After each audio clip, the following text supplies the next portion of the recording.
They sound like birds have invaded downtown Tulsa, but it's really all part of an elaborate plan. Good evening, everybody. Thanks for being here at 6 o'clock. I'm Scott Thompson. And I'm Terry Hood. If you spend much time in downtown Tulsa, certainly you've heard all the screeching and squawking.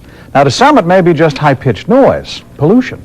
But as the News on 6's Rick Wells shows us tonight, it's really designed to prevent pollution of another kind.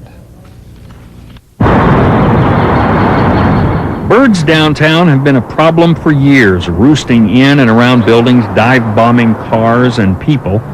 The folks at Trinity Episcopal Church finally cut down some trees around the front of the church. It became impossible to keep the area clean. Some birds still hang out in the bushes, but there's not the health and maintenance problem as before.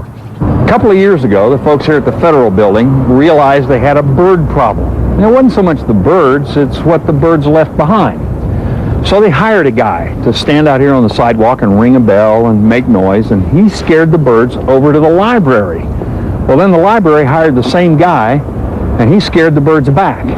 So then, about 18 months ago, they put in an electronic system of bird squawking noises. It's the same one they use over at PSO. That's it on the wall. It's a sonic repeller. It uses birds' own distress calls to frighten them away. The problem was on the sidewalks primarily, but it eventually made its way into the building. A huge health and maintenance problem, but since they installed the squawking machine about 5 years ago, there are fewer birds.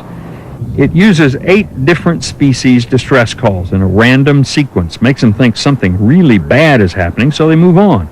Other businesses have heard of PSO's success. What is that sound? How do we get it? We want to get rid of the birds as well. Several other downtown businesses are using it, so that squawking and screeching you hear in all parts of downtown Tulsa day and night, it's just high-tech bird repellent. Rick Wells, the News on 6. And if you're interested in those bird-proofing products being used successfully in downtown Tulsa, Rick says you can check out the click section of our website, KOTV.com.